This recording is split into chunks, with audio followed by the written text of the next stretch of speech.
Hi, this is Hyunjun, and today we will review Deep RLbootcamp 8th lecture, Derivative-Free and Evolutionary Method.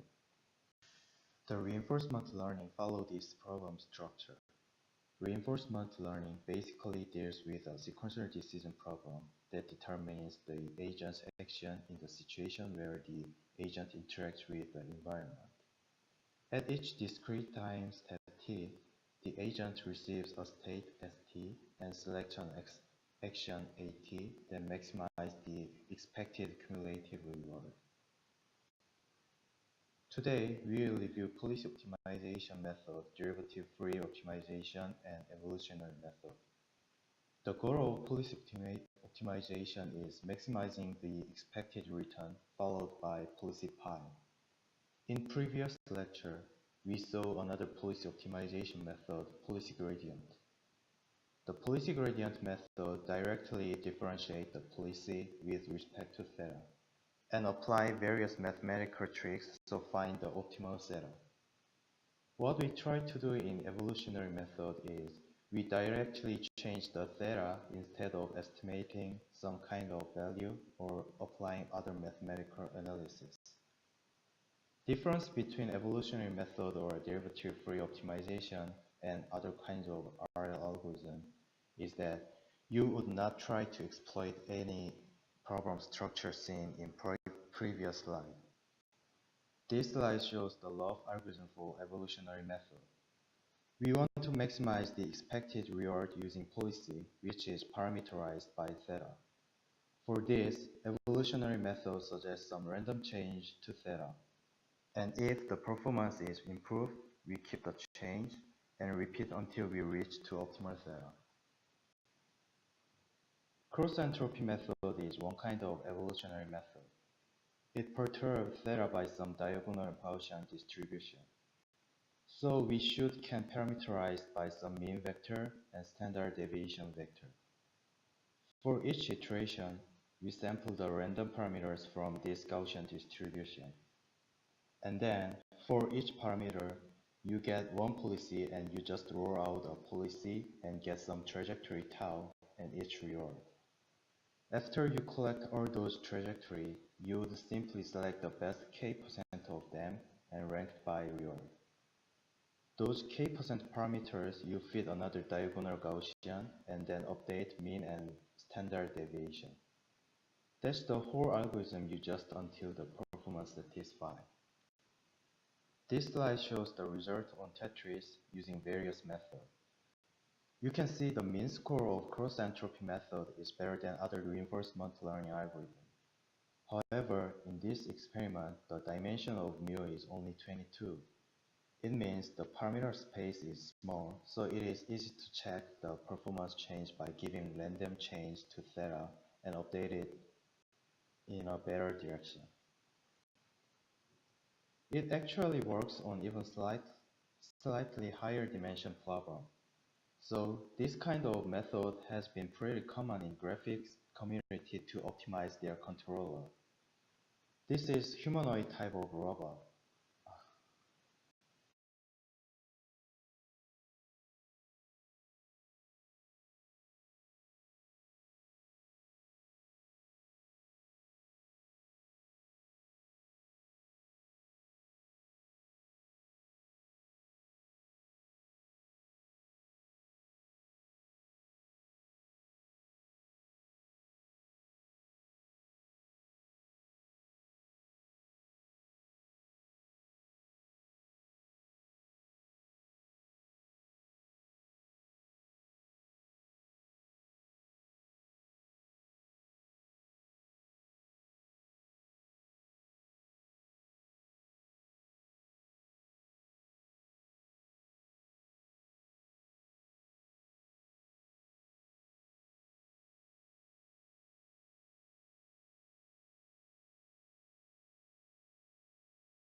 So far, we've checked for relatively low dimension.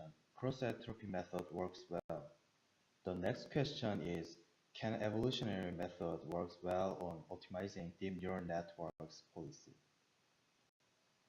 Precisely, we can look at the problem as learning a distribution across parameters. So, if we have parameter theta that's drawn from some parameter distribution, thus, it is parameterized by mu. The goal is maximize the expected return. This means we randomly sample one policy from the parameter distribution and roll out that policy in the environment and then measure the expected reward. And this is objective that we are trying to optimize. This type of gradient estimation ignores a lot of information like state, actions, rewards. And if you look at the whole gradient estimator, the only thing that you need is theta and return. This would turn out to enable very scalable distributed training. So we apply stochastic gradient ascent by likelihood ratio estimator or policy gradient. The following formula can be obtained by using the log likelihood tree. But the difference from policy gradient method is now we are taking the gradient of parameter setting with respect to mu instead of gradient of action. So let's have a concrete example. First, we sample theta from Gaussian distribution with mean mu that we want to tune, and fixed covariance matrix sigma square I. If we look on the log density of this distribution for any given parameter theta, it can be expressed like this. Then the gradient of this will be theta minus mu over sigma square. Now we sample 2 theta for Gaussian distribution, then we can obtain 2 trajectories.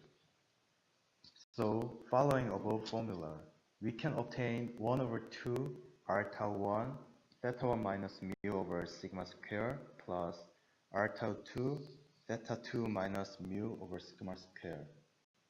So we can easily obtain the estimate of gradient. To reduce the variance of gradient estimate, we sample a pair of policies with mirror noise, which means mean value is the same, but the sign of standard deviation is different. It means instead of sampling a bunch of points and then evaluating those points, you sample one point with some noise vector and then sample the mirror of that. Then we can get theta plus, theta minus, and their trajectories. And then apply gradient of this estimate, then what we would end up is basically finite difference with random direction. So if you get positive reward, it means theta plus is better parameter than theta minus, so theta will be updated by theta plus direction and vice versa. So far, evolutionary method looks pretty simple, but if you just apply them, it sometimes fails. There are a lot of practical tricks that you need to get them working.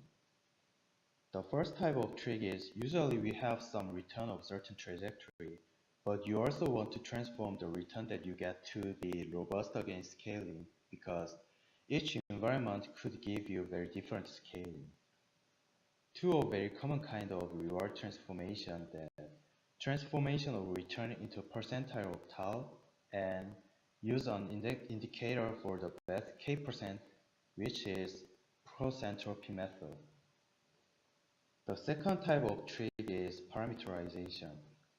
Let's say we sample a bunch of Gaussian noise in parameter space, and if all the samples you get result in exactly same policy, then you basically have no learning signal.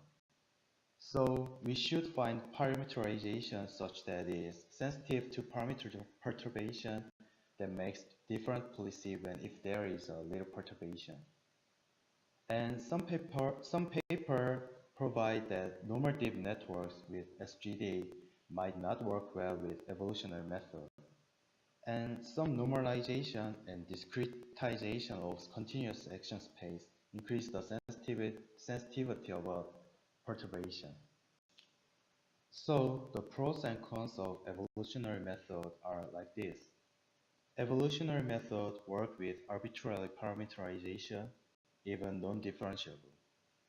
and it really is to parallelize, but it has low sample efficiency and harder to tune.